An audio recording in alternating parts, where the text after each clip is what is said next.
Hail, halls of Admetus, where I had to eat with the underclass, though I am a god. Zeus is to blame for this.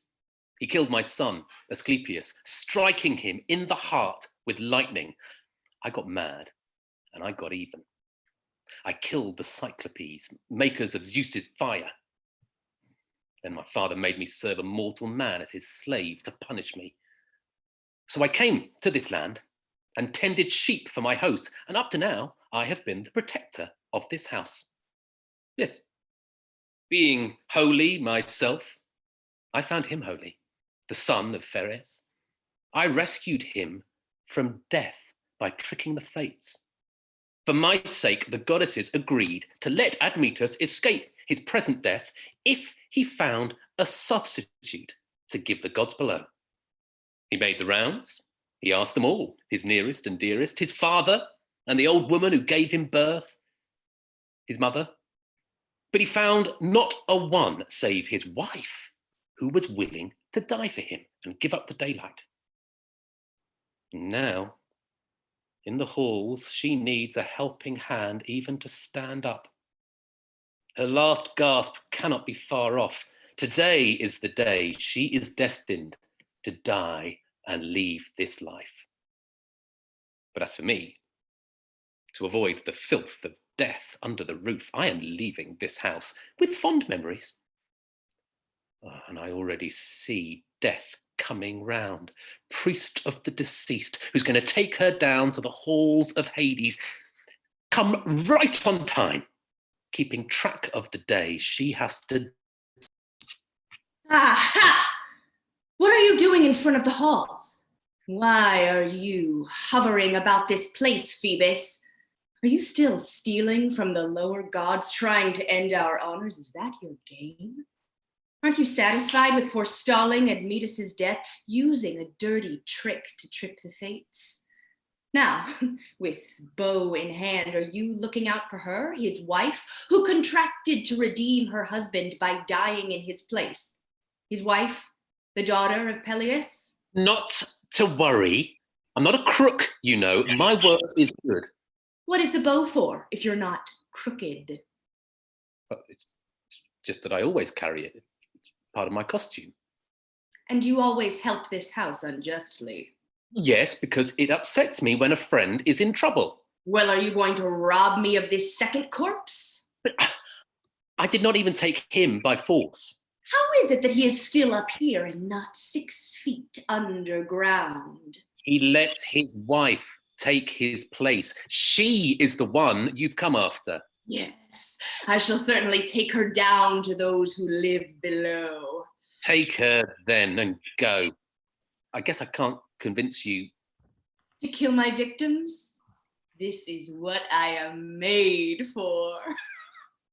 No, but to bring death to those ready to die. I get your meaning and intent. Is there no way that Alcestis can come to old age? There is not. You have to realize I enjoy my honors too. You won't get more than one life anyway. I get a juicier prize when the young die. And yet if she dies in old age, she will have a rich funeral. Your law favors the haves over the have-nots, Phoebus. What do you mean? Have you become a sophist and not told anybody?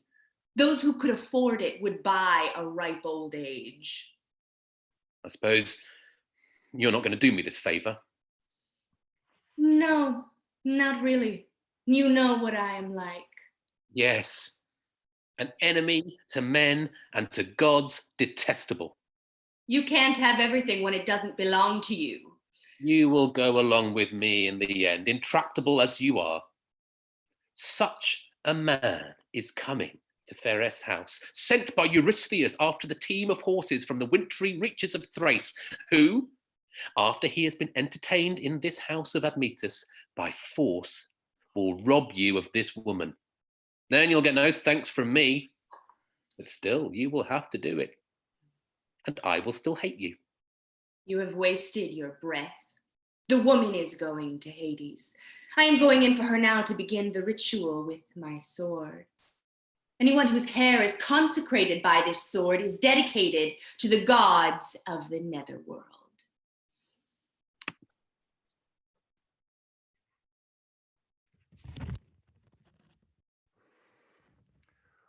Why this silence at the gates? Why is the house of Admetus hushed?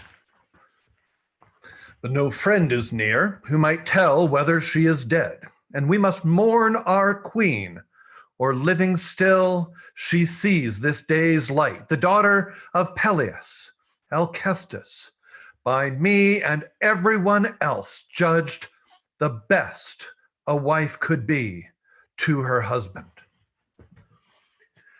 Does anyone hear sounds of mourning or the beating of hands within the house, or moaning as when the dead has come? No, there is no attendant posted at the gates. If only amid the waves of disaster, O Paean, you would appear. If she were gone, they would not be silent. She is dead now, and not gone from the house. Why do you think so? I am not so confident. What makes you sure? How could Admetus have buried his noble wife without mourners? Beside the gates, I do not see the spring water that is the custom at the gates of the dead. No cut lock of hair is at the front gates, which falls in mourning for the dead. No young hand of women can be heard beating. And truly, this is the fated day, what's this you say, on which she must go below. You have touched my soul. You have touched my heart. When the good are worn down with misery, all good people must grieve with them. But there is no place left on earth where anyone, by making a sea voyage either to Lycia or to the waterless altars of Ammon, might save the life of the unhappy woman, for the untimely end of her life approaches. By the hearths of the gods, there is no sacrificial priest I may approach. But he alone, if only he were now seeing this day's light with his eyes, Phoebus' son, then leaving the shadowy places and the gates of Hades, she might come back, for he used to raise the dead until the Zeus-cast bolt of blazing thunder took him away. But now what hope of life may I entertain? All is over for the royal family. At the altars of all the gods, full sacrifices are streaming with blood. But there is no cure for these ills.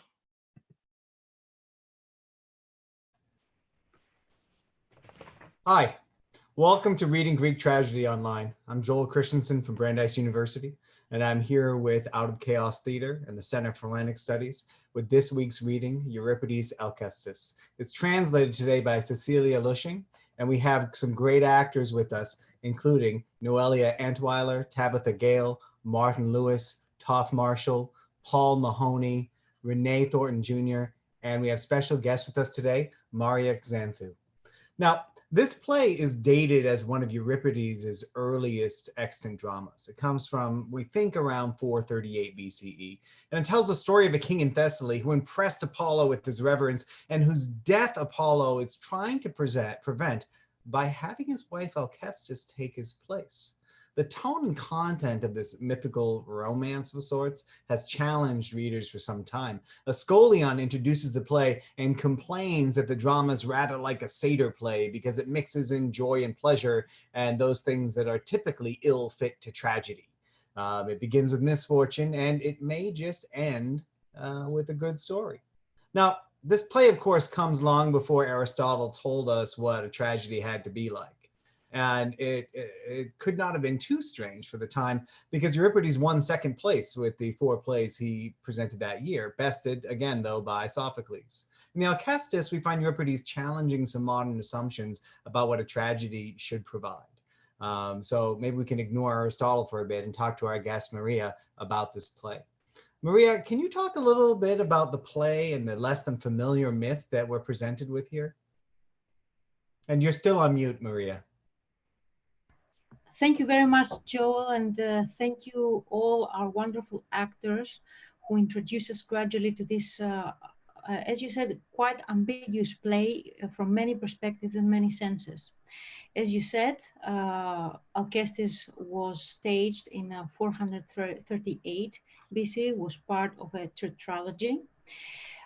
Its place as the last part of the tetralogy is again an ambiguous topic, because we all know that in the context of Great Dionysia, all poets had to submit 3 tragedies and 1 satyr play. So Alcestis took the place of Euripides' satyr play, and this was quite an innovation for our poet. We don't know whether Euripides repeated this innovation, but I would say, I'm sure that you all agree, this was quite bold from his part. So, but Maria, before you move on, we're going to be doing a satyr play, the only one that's extant, I think, in this series. But can you give the audience an idea of how satyr plays were different from a tragedy? Yes. Well, we usually have the misconception that, in a way, satyr play and comedy have many resemblances, which they do, but they are not actually the same thing. We have to realize that the satyr play is based upon the same mythical material, and by mythical, I mean the plot and the narrative of tragedies, but they are seen in a totally different way. The aim of a satyr play is to see these myths, for example, which were, based from the 2 major epic cycles, the Trojan cycle, the Theban cycle, in a light-hearted way. Their chorus was made up of satyrs. That's why they have been called satyr plays. And they were very different from comedy. We should not forget that comedy included the ad hominem attacks to real people. So comic is is related to existing persons, to people living in the polis, to people that everybody knows them. Now, take for example, the Aristophanes comedy. So the satyr play, as I mentioned before, was a light-hearted way to see all these myths with their gravity, with their auctoritas, with their narrative force, from a different angle, from a different point of view. Now, we have many titles of satyr plays, and most of their heroes are presented in this, I would use this anachronistic term, in a comic way, okay? So they produce laughter. So Alcestis, although, and again, this is now where the problem starts, it has differences from the satyr play. The chorus is not made up of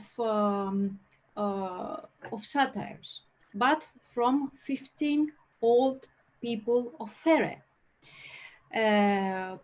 The theme, although the 2 actors, Apollo and Thanatos, successfully have conveyed this ambiguous tone of the play, and we could see that and I have kept some notes. For example, when Apollo asks Thanatos, so have you become a sophist yourself?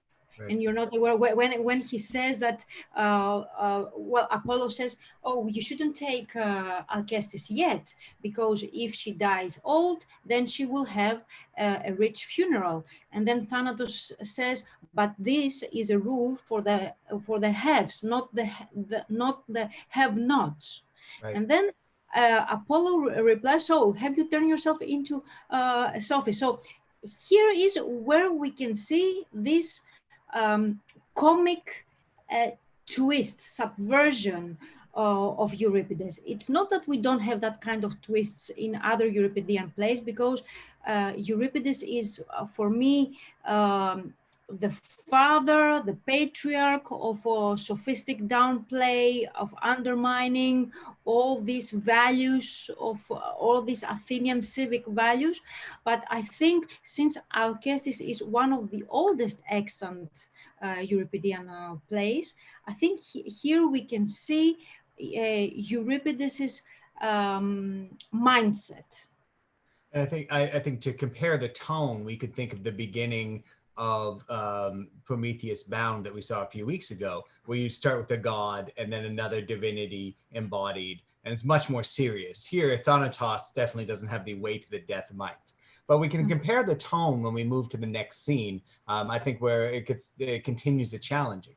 Because after the chorus speaks, a servant comes out to talk about Alcestis' fate, and they praise the nobility of her decision. Again, just to make it clear, Alcestis is choosing to die so her husband can live.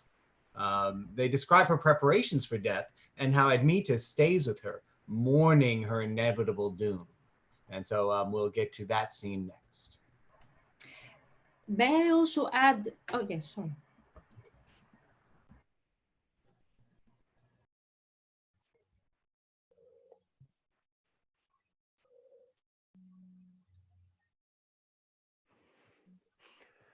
Never will I say that marriage brings more delight than grief. Earlier experience tells me this, and it is confirmed now by seeing the misfortune of the king, who will lose the world's best wife and live out an unlivable life. Oh, sun, light of day, heavenly whirlings of a running cloud. Yes. The sun sees you and me, two unhappy people who have done nothing against the gods for which you should die. The earth and roof of the house, the bridal bed of my native Iolcus. Raise yourself, poor thing. Do not abandon me. Beg the mighty gods to have mercy. I see a two-oared boat. I see it in the lake, and the ferryman of the dead holding his hand on the pole. Charon is calling me now. Why are you delaying? Hurry along, you are holding us back. That is how gruffly he harries me. Oh no. Bitter to me is the voyage you speak of. My poor dear, what we are suffering. He is taking me. Someone is taking me. Someone is taking me. Do you see? Into the halls of the dead. He's looking out at me under dark brows. And he has wings. Death, let me go. What are you doing? Let me go. Such a journey I am making, the saddest of all. Sad to your friends, but especially to me and the children who share this sorrow. Let me loose now. Let me loose. Put me down. My legs are too weak to stand. Death is near. Dark night is coming over my eyes. Children, children, you have no mother. Goodbye, my children. May you live in the sunlight. No, no. These words are misery to my ears and worse than any other death for me. Do not, by the gods, do not abandon me. In the name of the children whom you are leaving orphaned, do not. Stand up, be brave. If you die, I can't survive. We depend on you to live or die. Your love gives meaning to our lives. Admetus, you see how things are with me. I need a word with you before I die. I put you ahead of my own life so that you would always be in the sunlight, and I am dying, even though I could stay alive for you and could have a husband, anyone I wanted in Thessaly, and live like a queen in a wealthy home. But I did not want to live without you, with my children's orphans, and I did not spare my youth, though I am young and have had a happy life. And yet your father and mother abandoned you, though they had reached an age at which it would become them to die with honor to save their son and bow out graciously. You were all they had, an only child. There was no hope with you gone for them to have any more children. And then I would be alive, and you too, for the rest of our lives, and you would not be mourning the loss of your wife and bringing up motherless children. But this is the work of one of the gods, that it has to be like this. Very well. You, remember now what you owe me. For I will ask you, nothing comparable, you know, there is nothing more precious than life, but something fair, as I am sure you will agree. You love these children, no less than I, if your heart is in the right place. Bring them up to be masters in my house, and do not marry another woman to be their stepmother, who will be a worse woman than I, and out of spite will raise her hand to my children, yours too. A stepmother coming into the family where there are children by the first wife will be as tender as a viper. Our son has had his father as a tower of strength to talk to him and to listen to what he has to say, but you, oh, my little daughter, what kind of girlhood will you have? What sort of wife will your father have you to live with? I'm worried that she will spread some sort of nasty rumor about you in the prime of your youth and destroy your chances for marriage. Your mother will not be able to attend your wedding. She won't be with you when you give birth, my baby, when nothing is more comforting than a mother. I am dying, and it is not tomorrow or on the 3rd of next month. This tragedy is coming right now. Goodbye, and be happy. You, my husband, can brag that you have the best wife in the world, and you, children, that you were born of the best mother. Never fear. I do not hesitate to speak for him.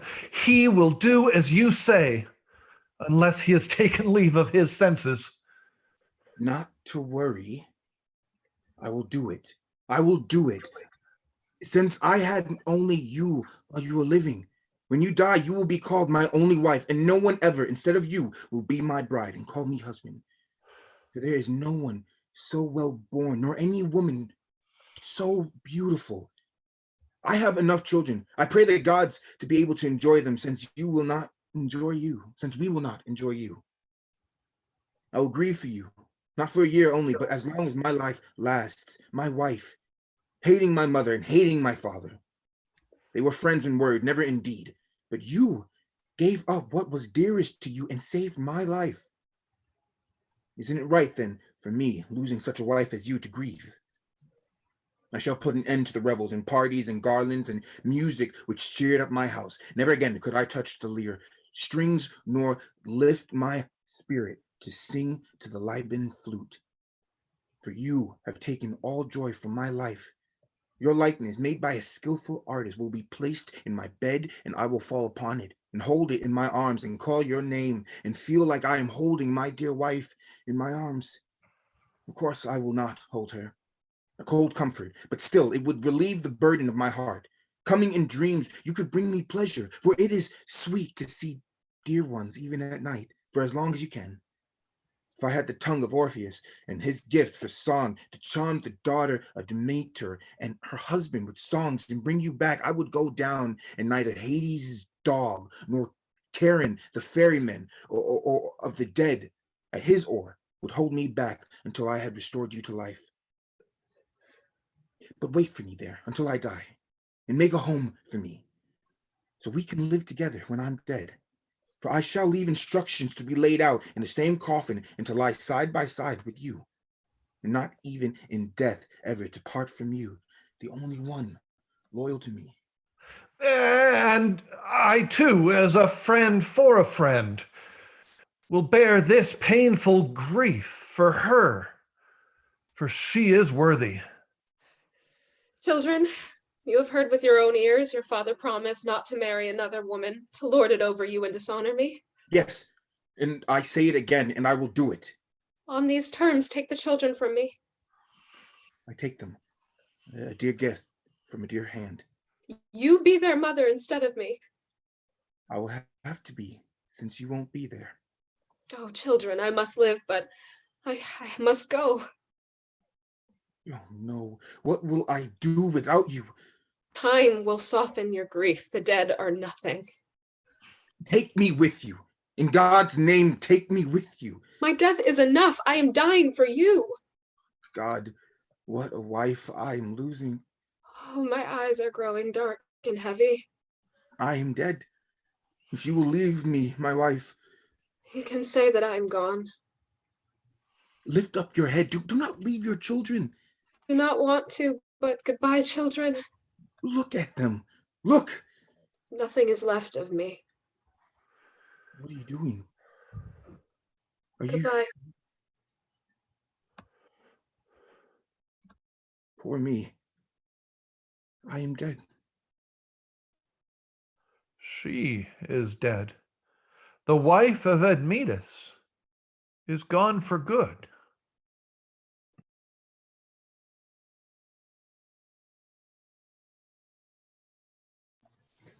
So in that scene, we had a whole bunch of information about husbands and wives and children and gendered relations in ancient Greece, wrapped into a pretty intense moment or exchange about what happens after a spouse dies. If any of you are parents, maybe you've had this conversation with your spouse and it can be difficult. But Maria, I was hoping you could join me and help me help our audience understand a little bit what's going on with this information, or with what Admetus is saying about stepmothers and about Alcestis's anxiety about him getting remarried after she dies.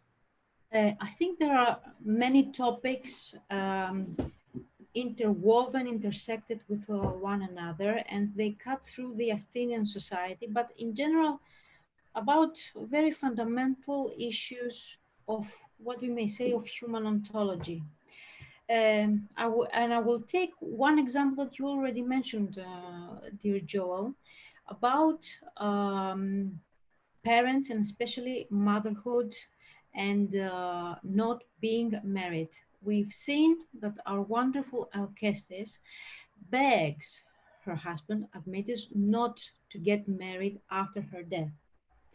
It's very insightful to stress that she says that it's not, her reasoning is that she thinks that if her husband marries, then his second wife won't treat her children and admit his children well. And it is another focal point that she focuses especially on on her daughter. She underscores the mother and daughter relation. She says that she won't get old enough, so that she get her daughter married, that she help her with her children once they are born. And of course, she mentions that a stepmother probably will circulate some false rumors about her stepdaughter, and this will probably won't lead her into a successful marriage.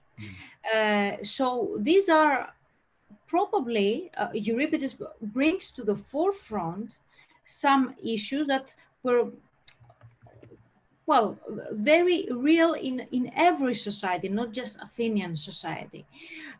So from sociological point of view, it's really very interesting to see how a dying woman, okay, she is part of the elite society, but this her thoughts and her anxieties, this is what we should stress, this is the correct term, her anxieties touch upon every woman, whether rich or poor, from the upper crust of the society or the lower crust of the society. Absolutely. And part of the thing that's going on that modern audiences may not be completely clued into is that stepmothers are proverbially bad news in archaic and classical Greece. There's a line from Hesiod's Works and Days, which is, one day's a mother, another's a stepmother. And the whole notion of that line is that, some days are good, some days are bad. One of the things that's really challenging about this play that I think the actors are doing a great job conveying is its tone, as you anticipated. The sort of deep melodrama of the content could go, vaudeville, or it could go to be sort of serious drama. Do we have any idea of how ancient audiences might have reacted to this play before we move to the next scene? What really, especially our Admetus's performance made me think exactly this question, dear Joel. To give you an example, our Admetus struck me as quite sincere when he said, for example, oh, take me with you. Now, this is a major fundamental incongruity of our play. Okay, so because we have to think about this, and we have to think about what Apollo told us in the prologue. This woman dies for the sake of Admetus in order for Admetus to live longer, not to die, because Admetus will eventually die, but in order to avoid, as many classical scholars said, imminent death. But our Admetus, in his performance, seemed very sincere. What he said, like, that his suffering is real, that he's losing his wife. We saw our Admetus promising his wife not to marry, not to make his children suffer due to a bad stepmother. But while I was seeing Admetus's performance, I was also thinking, oh, so I am an Athenian audience, or a member of the Athenian audience, and I'm sitting right on at the theater of Dionysus, and I see this play, and I see an Admetus who and whose myth I know. So, and I'm really kind of puzzled in what way. I'm thinking, okay, so now he is sincere, but on the other hand, we have to think that this incongruity, that this woman is dying for him, but on the other hand, he doesn't seem to be aware that that he's dying because of him or due to him, but on the other hand, he says, oh, he suffers a lot. So I think this was really something, an amazement. And he makes it strange too. When he, in an image, he says, "I'll have some craftsmen make a statue of you and put it in bed." Exactly. And which is odd. And I think, when the father comes in and argues with Admetus about it, some of these issues come out.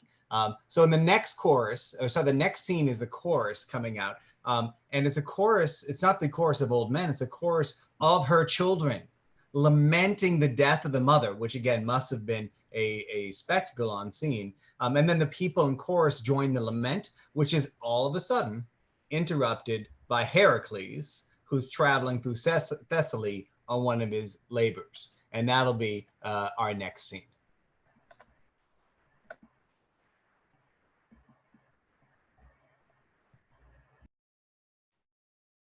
Good cheer, son of Zeus, child of Perseus's blood. Good cheer to you too, Admetus, king of the Thessalians.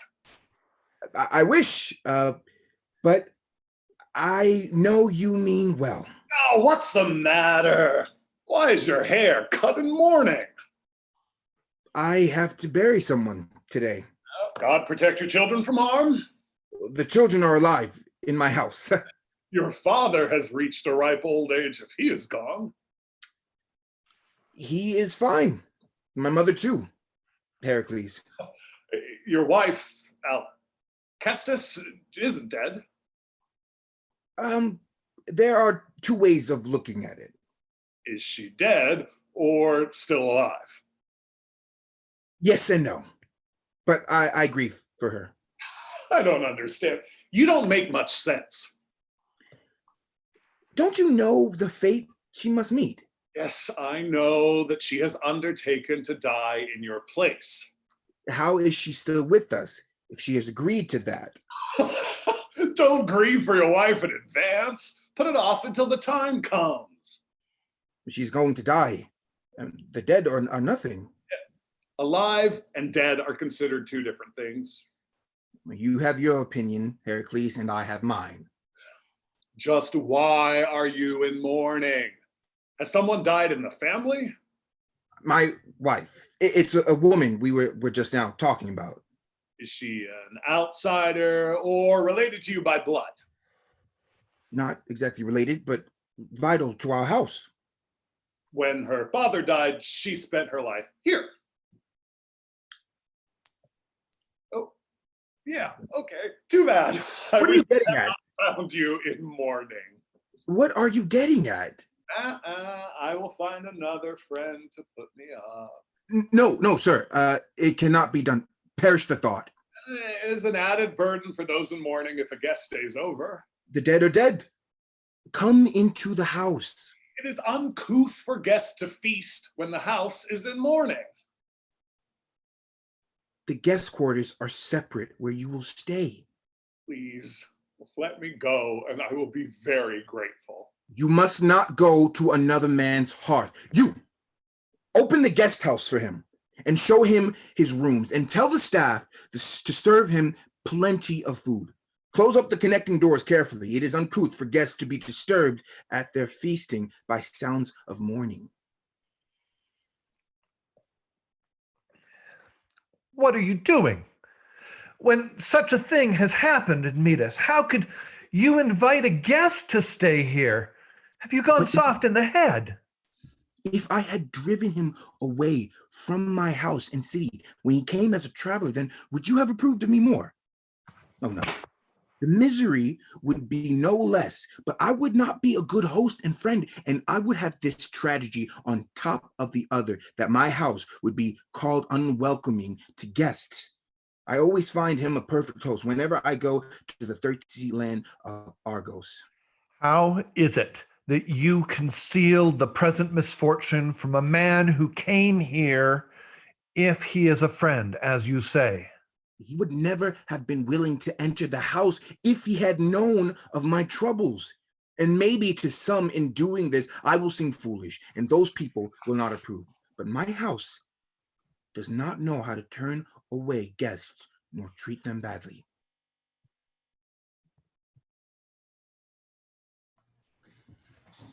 So, Maria, maybe just one thing we could talk about briefly in this great depiction of Heracles, who reminded me a bit of a Ninja Turtle, but somebody else in the chat said there's a little more WWE going on. Do you think that this depiction of Heracles, it fills part of the function of the satyr play? You know, thinking of Odysseus in Euripides' Cyclops, where he's sort of ridiculous. Is this a more comic Heracles who's doing that job? Yes, because I think we've seen that, we will see that much later in Aristophanes' Frogs. For example, when Xanthou is wearing the tokens of Heracles when he decides to go in the underworld, which is quite reminiscent of how Heracles goes in the underworld to bring Alcestis. So in the same way, you know, Dionysus is dressed like Heracles to bring the best poet, you know, from the underworld to the upper world, in order, you know, to people, to remind people what a good tragedy looks like. So I would say that the two plays, the satyr, the quasi satyr play of Euripides and the pure comedy by Aristophanes, Frogs, are in interaction and in a dialogue between one another in many senses, and again from many perspectives and from many aspects. Right, and it's interesting that Heracles plays this role frequently, right? Even in early epic, in the fragments of Thanatos, he's all about feasting and excess. So he becomes an easy figure to locate these sorts of things. And we'll get to see him again, right? Yes, I think that Heracles was credited with this larger than life, shall I say, character. Shall I say, well, he is presented like larger than life. He knows how to feast. He knows after each of his labors. So he is a quite multifaceted figure. He's a mythical hero. He saves the world. He knows how to entertain himself, how to bring life. Of course, we know that bad luck and misery struck him as well, like all people who are destined to be mortals before they become immortal. So this is quite like a motive or an aspect of his mythical figure. Right. And we can see how this specific task that will be described at the end of the play is just sort of woven in to his other canonical labors. So in this scene, in between the two scenes, the chorus praises the household and Apollo, praising the wisdom of Admetus. And then Admetus's father arrives to praise Alcestis. But Admetus rejects him for not being willing to die in her place. He says his father had everything he needed to count his life as blessed, and now he will not be honoring him in old age. Admetus gets his hackles up a little bit about this. He rejects that it's his duty to die for his son and accuses his son instead of being the real murderer, when he is allowing his wife to extend his life by giving up hers. Admetus and the chorus leave the stage, and then a slave enters onto it.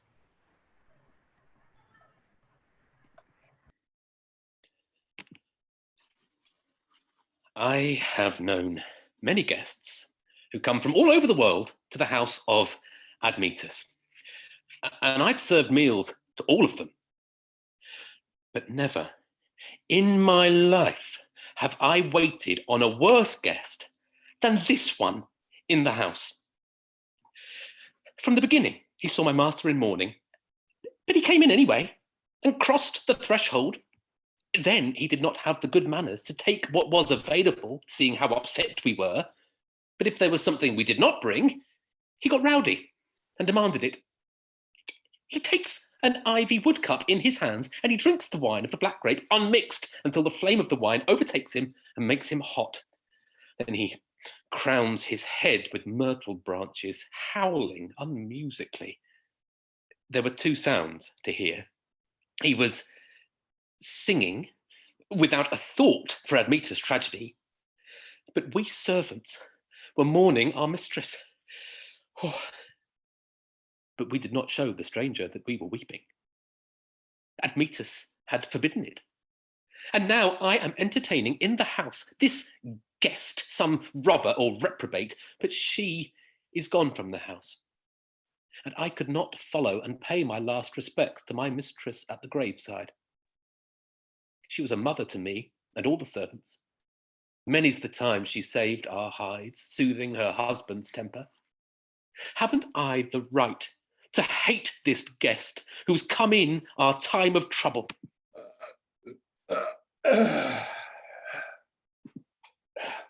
Hey, you. Why do you look so sober and righteous? A servant should not be sullen to guests, but give service with a smile. But you, when you see a man come to the house who is your master's friend, you treat him with gloomy looks and a scowl on your face, and are more interested in the troubles of some outsider. Come here and let me teach you a thing or two. Do you know the secret of life? I doubt it. How would you? Listen up. Everybody has to die sometime. And nobody, not a living soul, knows if he will be alive tomorrow. Round and round she goes, and where she stops, nobody knows. You can't learn it in school or a workout system. Now that you've heard this, and don't forget that you learned it from me, not to worry, drink up and live your life one day at a time. The rest belongs to Lady Luck. Oh, worship Aphrodite. How sweet, sweet goddess to men and women. Forget the rest and listen to what I'm saying. If I'm making sense, and I think I am, won't you give up your infernal grief and come inside and have a drink with me? Let your hair down. I guarantee you that raising a few glasses will carry you away from you from your gloomy, constricted state of mind. Mortals have got to think mortal. To all you high and mighty disapproving types, if you want my opinion, you ought to live a little before you die. Life isn't all tragedy. I know all that, but laughing and carrying on are not appropriate in our present state of affairs. A woman is dead who was not even a member of the family. Do not grieve so much. The masters of the house are still alive. What do you mean, alive? Don't you know the trouble we're in? Yeah. Unless her master deceived me. His hospitality goes way too far. Was I supposed to be put out because some stranger died? Stranger, yes, but actually too much a member of the family. Is there some tragedy that he didn't tell me? Go on, goodbye. Master's troubles are our affair. That does not sound much like other people's problems. Otherwise, I would not have been angry seeing you having a good time. What is it? Have I been treated shabbily by my hosts? You did not come at the right time for the house to take you in. We're in mourning. You see the cut hair, the black robes. Who is it who has died? Ugh. I hope not the children or the old father. Admetus' wife is dead. What are you saying? And he still invited me to stay? He was ashamed to send you away from his house. I'm impressed. A wife you have lost. We are all lost.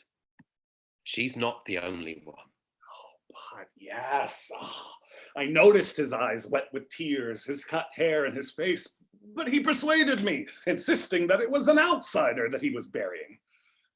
And in spite of how I felt, I went in through these doors and I was drinking in the house of a hospitable man who had suffered such a blow, and I was carrying on and putting flowers in my hair. And then for you to not tell me when there was such great tragedy in the house? Oh, where is he burying her? I shall go and find her. By the straight path that leads to Larissa, you will see a tomb of polished stone outside the city. A heart and hand that have endured so much. Now, show what a son the daughter of Electrian of Tyrann's Alcmene bore to Zeus. For I must rescue the woman who has just died and set her up again in the house. Alcestis, and do this favor for Admetus. I will go and watch for the black robe of death. And I think I will find him drinking the offerings beside the tomb. And if I jump out and surprise and catch him, I will fasten my arms around him, and there is no one who will release him, struggle as he will, until he gives up the woman to me. But if I miss this prey and he does not come to his bloody feast, I will go down to the sunless halls of Kor, and the king and I will plead with them, and I am sure that I will bring back Alcestis and put her into the hands of my host, who invited me to his house and did not drive me away, even though he had been struck by such a heavy blow. Huh. But he concealed it from me because he is noble and had respect for me. Who is more hospitable than this in all of Thessaly? Who in all of Greece? He will never say that his kindness and bravery were wasted on a cowardly man.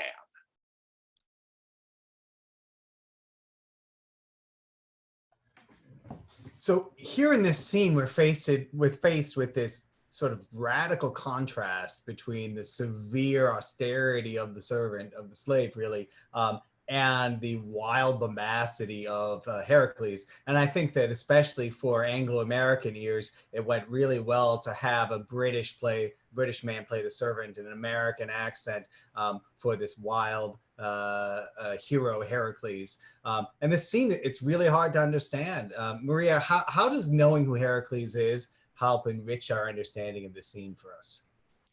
First of all, I think our actors did a wonderful job. I mean, our Heracles and our servant really put us into the mood to understand the inherent contrast in this particular scene. On the one hand, we have Heracles, who is rejoicing the Admetus' well-known hospitality. Apollo has already mentioned Admetus' hospitality. And on the other hand, we have the servant who really sets the line because he reminds us of the ritual of mourning, that the house is in mourning. He mentions the semiotics of mourning, like the warm black robes that everyone has to put, you know, a face, like, you know, a face on while they live around the house. However, we have to realize, or we have realized from Heracles' performance, that he switches as soon as he understands what is going on. So on the one hand, Heracles' figure is aligned with what is it's hardwired in his mythological figure, like he is, you know, the hero who saves the world. On the other hand, he is this humane figure that in a way empathizes with Admetus, who is his host. Of course, again, we see the discrepancy because this helps us. It's Euripides again who creates this discrepancy, because the servant mourns, but on the one hand, while on the other hand, he has to serve Heracles as Xenos, or as Admetus is Xenos. So I think that so far we are experiencing something which is in between the line of satire play. Again, we can understand the mood, the twist, that there is something not that it might be interpreted or conceived as tragedy, because Heracles is full of energy and he says, okay, let me know where her tomb is so I might go.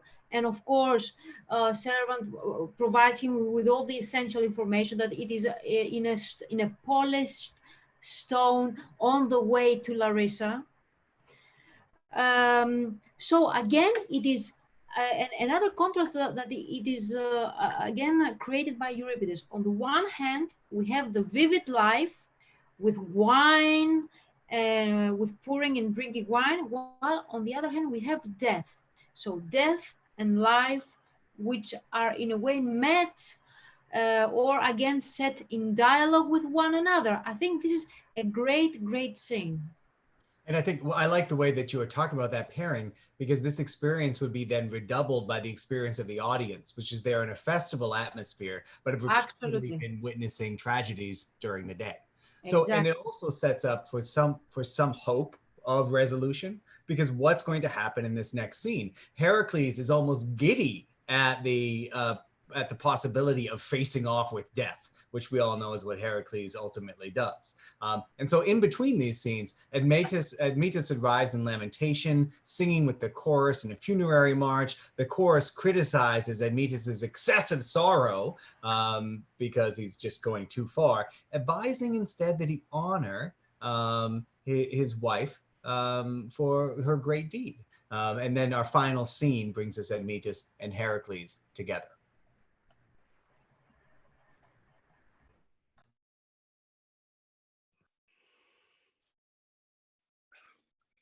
You ought to speak openly to a man who is your friend, Admetus, and not in silence to hold back your troubles inside yourself. I expected to stand by you in your misfortunes and to prove myself a friend. But you did not tell me it was your wife's body you were laying to rest. And instead, you entertained me in the house as if your worries were for an outsider. And I crowned my head and poured libations to the gods in your unhappy house. I blame you, yes, I do, for this. but I do not want to add to your grief. Now, I will tell you why I have come back here again. I want you to take this woman and keep her for me until I come back here driving the Thracian horses after killing the king of the Bistonians. But if I don't, no, that won't happen, for I shall return. I give you the woman to serve in the house. It was a struggle to get her. I came upon some people setting up a public contest, well worth the effort for a sportsman, and it's from there I bring her as my prize. I won, you see. For the winners in the lighter contests, the prize was horses, and for those in the greater events, you know, boxing and wrestling, it was cattle. A woman went with them. It would have been a shame to let this fine prize go. But as I say, you must take care of the woman. I did not steal her, but won her by hard work. In time, perhaps you will think well of me for this.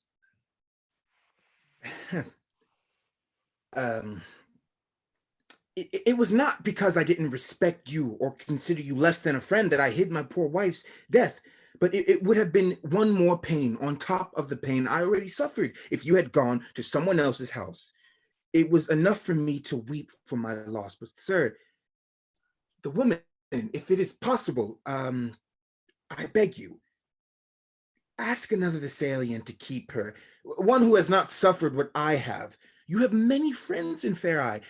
Do not remind me of my troubles. How could I see her in the house and keep from crying?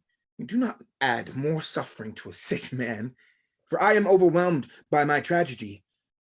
Where would a young woman be kept in the house? I see that she is young by her clothing and her accessories. Will she stay in the men's quarters? How will she remain intact if she associates with young men? It's not easy, Heracles, to restrain young men. It is your interest I have at heart in this, or should I keep her in the dead woman's room? But how could I introduce her into her bed? I fear blame on 2 counts. From the citizens, lest they approach me for betraying my savior and lying in bed with another young woman, and from my dead wife, for she deserves my respect. I must very carefully move. But you, Miss, whoever you are the same size as Alcestis, and you look like her. Oh, oi moi. In God's name, take her out of my sight. That woman, unless you want to bring down a ruined man. When I look at her, I think I am looking at my wife, and she muddies my heart. My eyes are flooded with tears. Well, how unhappy I am. Just now I taste the bitter grief. I can't say that your luck is good, but we must, come what may, accept the gift of the god. If only I had the power to bring your wife from the halls of dead into the light to do you this favor. I know you wish me well, but what good is that? It is not possible for the dead to come into the light. Do not go overboard, but bear up, as you must. It is easier to give advice than to bear such loss. What do you gain if you will be miserable forever? I know that myself, but a kind of love urges me to do this. To love the dead. That brings a tear to my eye. She destroyed me. More than I can say. You have lost a good wife. Who will deny it? So that life is no longer a pleasure to me. Time will soften it. Now your trouble is new. You're right in saying time. If time means dying. A woman will end it, and the desire for a new marriage. Do be quiet. What have you said? I would never think of it. What do you mean? You will never marry again, but remain celibate? There is no one who will lie in my bed. You suppose you are helping the dead? I must give her my respect. Fine, fine, but you are being a fool. Maybe, but you will never call me a married man. You are a faithful lover to your wife, and I respect it. May I die if I ever betray her, even now that she's gone.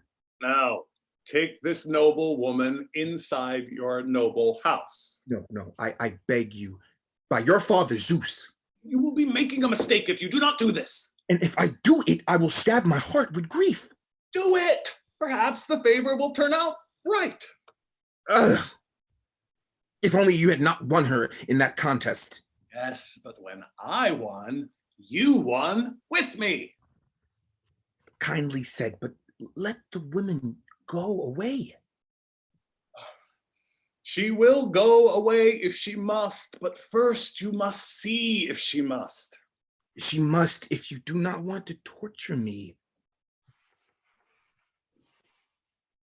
I know something, too, which makes me so insistent. Have your way. But you know you are causing me a lot of pain. You can thank me later. Just do it. Take her in if the house must receive her. I couldn't hand this woman over to servants. You take her into the house yourself if you wish. I will put her into your hands and no one else's. I will not touch her. She may go into the house. I will release her only into your hand. Sir, you are forcing me to do something I do not want to. Dare to stretch out your hand and touch the stranger. Yes. I reach out my hand as if to kill a gorgon. You have her? I have her. Yes, and keep her now. And you will say that Zeus's son is a brave and good guest. Just look at her. This is not my line. See if she resembles your wife. You are happy now. Give up your grief. Gods, what can I say? This is an unexpected miracle. Do I really see my wife? Or does some false joy from God strike to break my heart? Oh, the woman you see here is your wife. Watch out that it is not a phantom of the dead. I was not some kind of ghoul when you took me in as your guest. But do I really see my wife, whom I just buried? You can be sure of that. I'm not surprised that you've had your doubts. May I touch her? May I speak to her as my wife? Alive. Speak to her. You now have all that you wanted. Oh, face and figure of my dearest wife, I have you against all expectation. I never thought I would see you again. You have her. Oh, let's only hope no envy from the gods comes down upon us. Oh, noble son of all high Zeus. God bless you, and may your father, Zeus, protect you. For you alone have lifted us up. How did you manage to bring her back to life? I fought a battle with the Lord of the Spirits. Where was it you met death in battle? Right beside the tomb, I ambushed him and seized him with my hands. Why does she stand there without speaking? It is not allowed for you to hear her speak until she is no longer consecrated to the gods of death when the third day comes. Take her inside and continue to act justly in the future, Admetus, and be pious towards your guests. Goodbye then. I will go now to perform the next labor for the king, the son of Sthenelus. Stay with us. Be our guest. Another time, but now I must hurry. God bless you and keep you till you make the journey home. I commend the citizens and the whole tetrarchy to hold dances for this good fortune and make all the altars smoke with sacrifice for good luck. Now we change to a better life than before. I must admit, I am a happy man.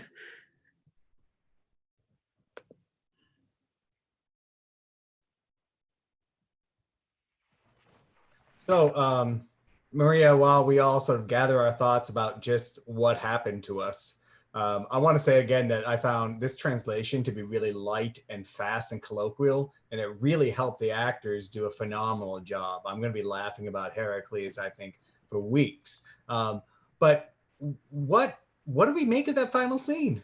What happens? Why is Alcestis quiet? And doesn't Admetus break his promise by bringing her unknown into the house?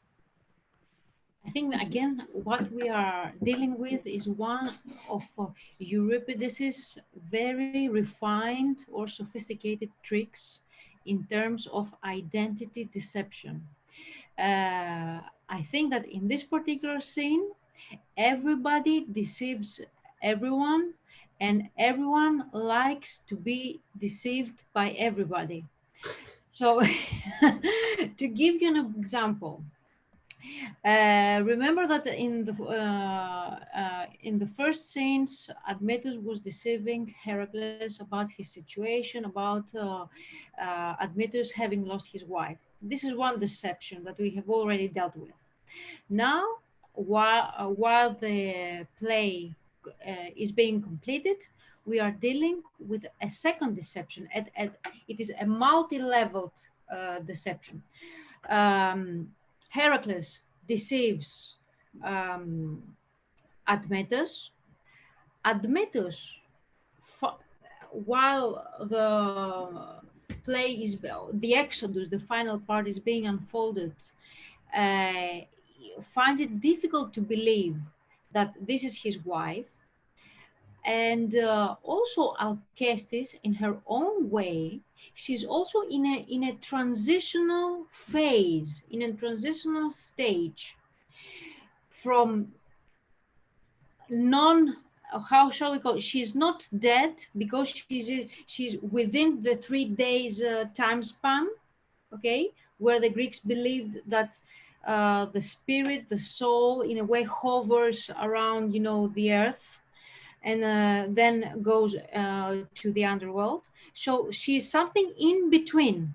So she's not in the underworld, but she's not alive. So again, she is in this, she deceives unwillingly her husband because she's a muta persona.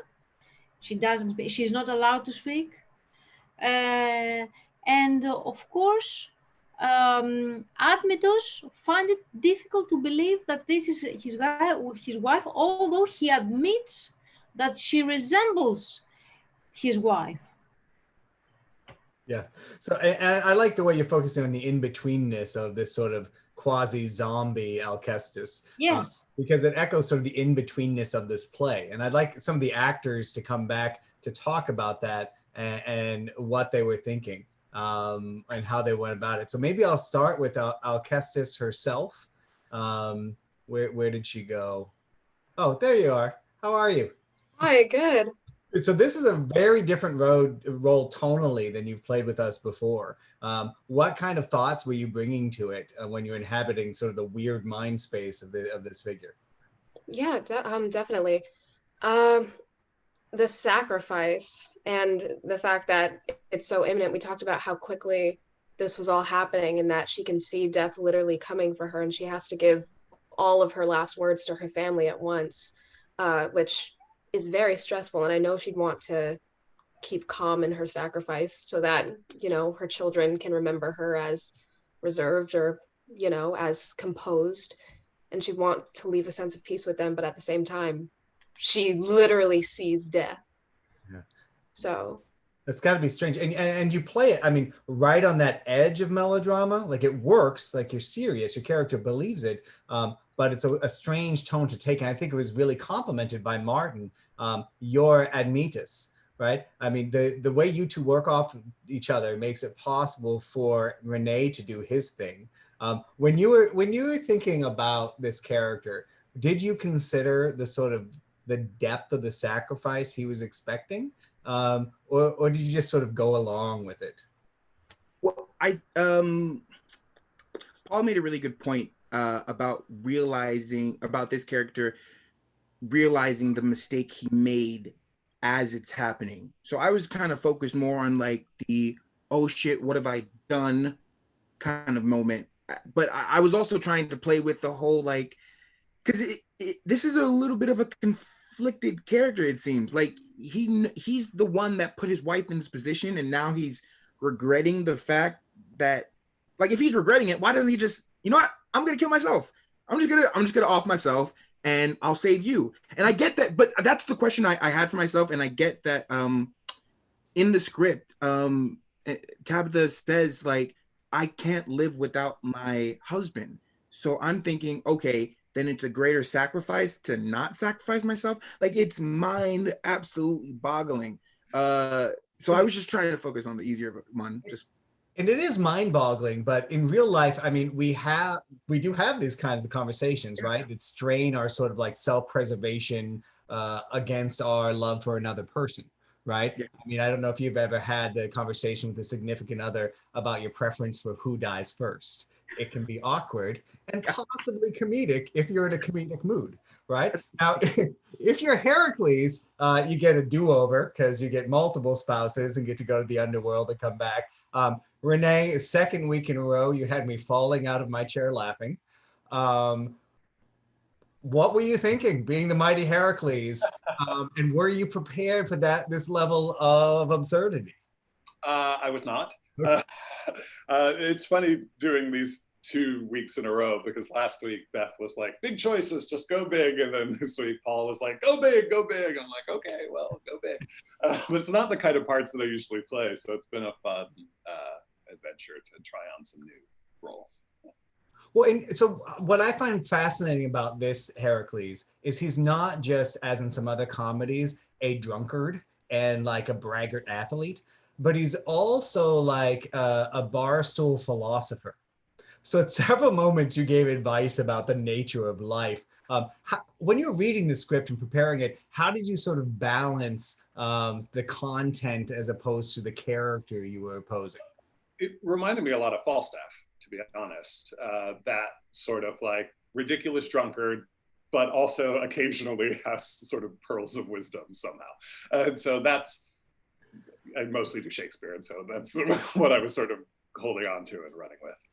And I think, again, second week in a row, you filled the space of the screen with the physicality, but the words really came out. So I really enjoyed it. And we got lots of comments about how hysterical it was. So you may have to do this every week. Right? Noelia, this is your first week. Okay, yeah, come on. Noelia, this is your first week doing this. What's it like to be Death? It's wonderful. No, I think Death is very interesting to me because, Death is not Hades. Death doesn't have sort of this crop of souls. I feel like Death is somebody who, is there for the moment of death, is sort of the delivery boy, right? And so I just feel like Death is never satisfied. Death just wants more and more and more and is so hungry all the time. But it was a blast getting to, I never look like this. I was joking earlier that I think I scared my husband, but it was kind of a blast. Paul and I were chatting and he said, why don't you just go goth? And I was like, yes, let's do it. So. I like that you acknowledge that Death is not Hades, right? Because Hades has his own kingdom. Death is really like a function, right?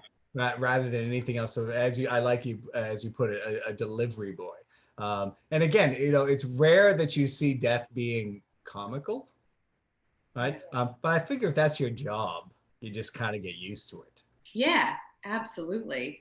And the leather jack. I think Death has a job. Death wants to do the job well, but it's sort of an absurd job and a thankless job, never ending. So, and another person with multiple jobs, Toph, you were here earlier as our guest scholar. This week, you were 13 old men, or however many it was. What was the difference in experience like between being here and commenting and performing?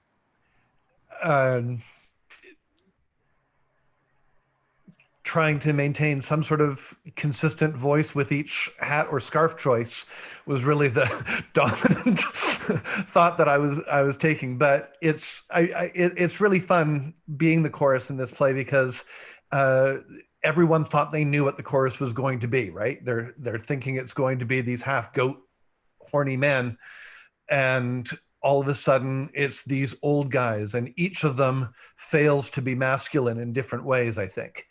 And so that's what I was trying to represent.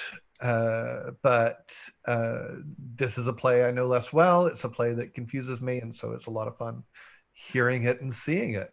I mean, I feel that your the work you put into thinking about the characters is probably far more than ancient audience actors did. So I appreciate that. And it was hilarious. Like when you were executing the changes, I was laughing again. I mean, I thank you for that. Good. Now forevermore, that's how you'll be for me, Nice. right? And I imagine. Wait, did you practice that out on your child, or was this the first? Strangers on the street, the people in the coffee shop. Yeah, no, pretty much. Good training. Paul, you made a lot of different directorial choices this week from earlier weeks. You experimented a bit. Do you want to talk about them? Sure, why not? Now's as good a time as any. Yeah, I mean, I suppose with this, I was there are these sort of larger than life characters that are then colliding with a tragedy, and it felt kind of so interesting having them sort of side by side. It almost feels like, you know, those sort of comic scenes sometimes in sketch shows when sort of people walk into the wrong set on when it's filming, and kind of suddenly you've got the wrong cast of characters there. Yeah. And I felt that there was something really sort of to play within that opening scene, that you've got these sort of two sort of very large otherworldly characters having sort of a little bit of a mini tussle in a way. And sort of Apollo, there was something I found kind of quite funny about Apollo, just saying, "Oh, it's now going to get, it's all getting a bit messy now. I'm off." And I felt that there was, so sort of kind of a lot to sort of explore within that in terms of how different Apollo and Thanatos could be. And then, I sort of was interested to see I've set the challenge of saying, can one person be 15 people? And the answer is yes, which is great. And I was set up 15 different camera or zooms on one person and sort of switch through the screens, but that might be that's the next step. If anyone's got Wi-Fi that strong, then get in touch.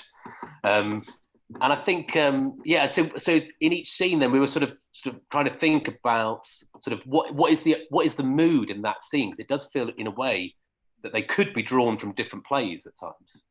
And I think that's kind of something that's quite interesting. And it's then really interesting when Heracles sort of just gate crashes this, and he just totally changes the mood. And there's something kind of amazing about Admetus within that as well, that he's sort of the host with the most, who just instantly drops. Right. You know, all of this sadness from what is going on, this huge event that's happening, and instead is sort of able to then sort of just offer hospitality to someone who just wants to get, just point me in the nearest direction of a beer and a burger. I like the idea of Heracles as wedding crasher, right? Just breaking in. Maria?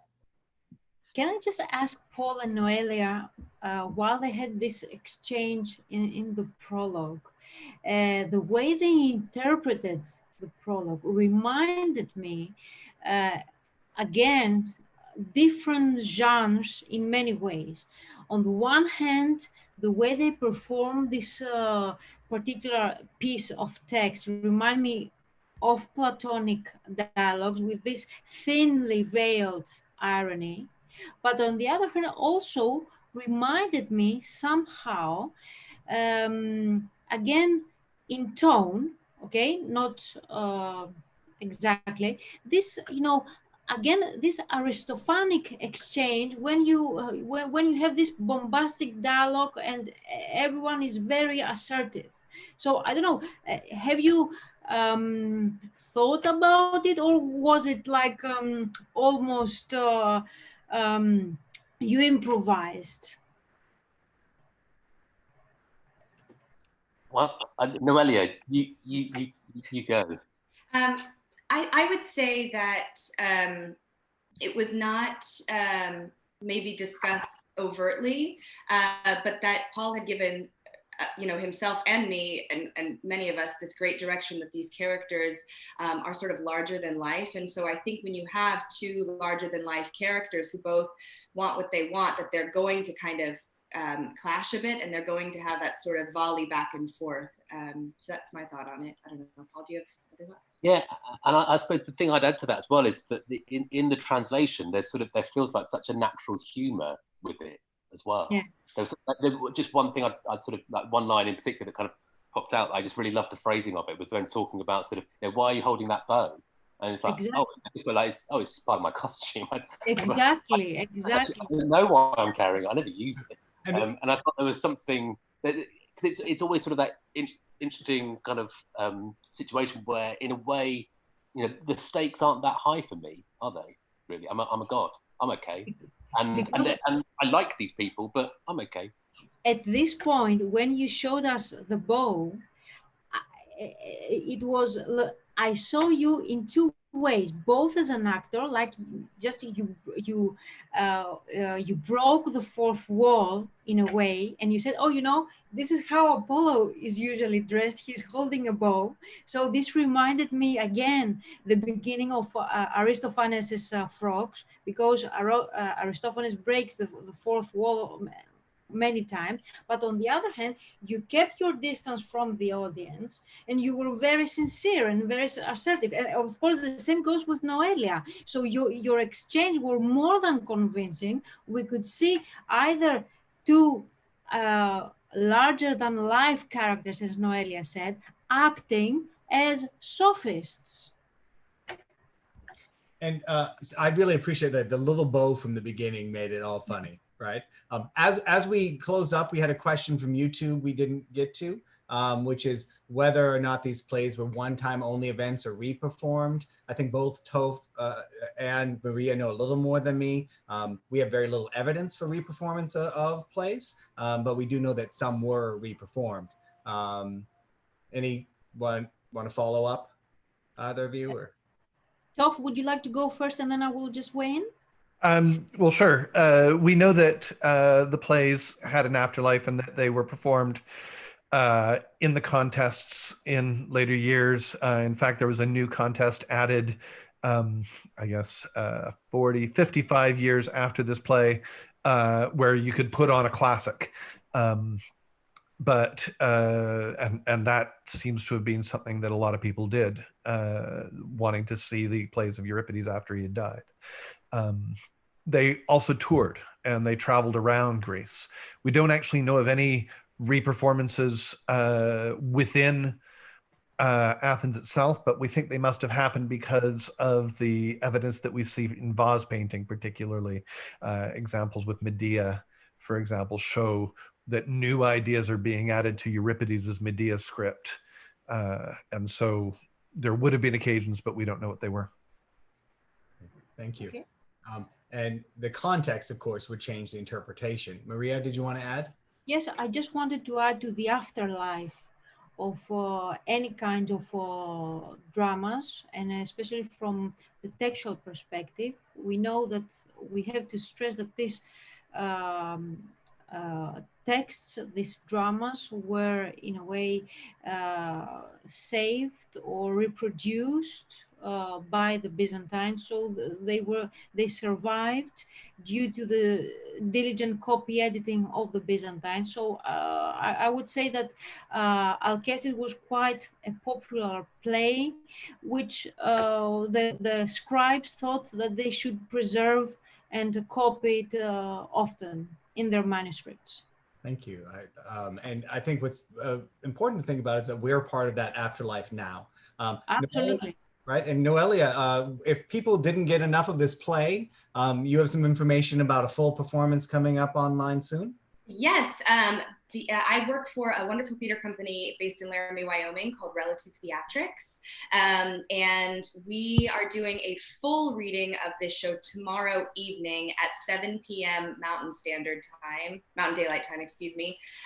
So for those on the East Coast, it's a little late, 9 p.m. and then quite late for those in the UK. But it will be available via Facebook Live on the Relative Theatrics page, and then available on YouTube over the next couple of days. And that will be a full reading of the text with the discussion to follow, led by Laura Delosier. And that's a free reading, though we're encouraging a $10 donation for tickets. Awesome. Are you going to be Death then too, or you have? I am not going to be Death. I'm directing that. So, yep, just performing today very happily, and then putting on a different hat, just like Toph. Thank you. Thank you. Thank you. Paul, you have some other opportunities to talk about too? Yeah, just a little update on some of the other things that we've got planned in connection to this whole project. Firstly, that we're going to be launching a competition in the US about filming some scenes from Medea, and we're going to announce all the details of that competition on August the 18th. And also really happy to say that we have received a grant from the Classical Association here in the UK, so we'll be running a competition here in the UK as well. And one other thing just to add, if you want to watch even more Greek tragedy, then there's a very special event happening on Saturday, which is they're live streaming a performance of Persians by Aeschylus from Epidaurus. And Argyris Zaphis, who read with us twice so far, he will be performing, so you'll be able to see him and many others. I think it's at 9 p.m. Athens time, which I think is 2 p.m. Eastern. And I guess we'll tweet and things about the website that you can find that on. And you can find it on the website of the National Theatre of Greece. Thank you. And I look forward to that. We are going, in 2 weeks' time, we're going to be doing Sophocles' Antigone. Next week, a special time at 10 a.m., we'll be working just on selections of choruses from different tragedians. So at 10 a.m. next week, we'll be doing a special episode on the chorus. There'll be a live musical performance from Bettina Joy de Guzman, and we'll have some guests to talk about this strange thing that is the Greek chorus. Until then, let's close by thanking everybody who's made this possible today. Maria Xanthou, thank you for being with us. Paul, thank you for directing. It was an honor. Thank you. Emma Polly, thank you for the work you've been doing in the background. Thanks to John Coley for his amazing posters, and to the crew of Lana, Janet, Elaine, Sarah, and all of our friends. We'll see you next week, hopefully at 10 o'clock a.m. If not, the next week after at 3. Thank you and take care.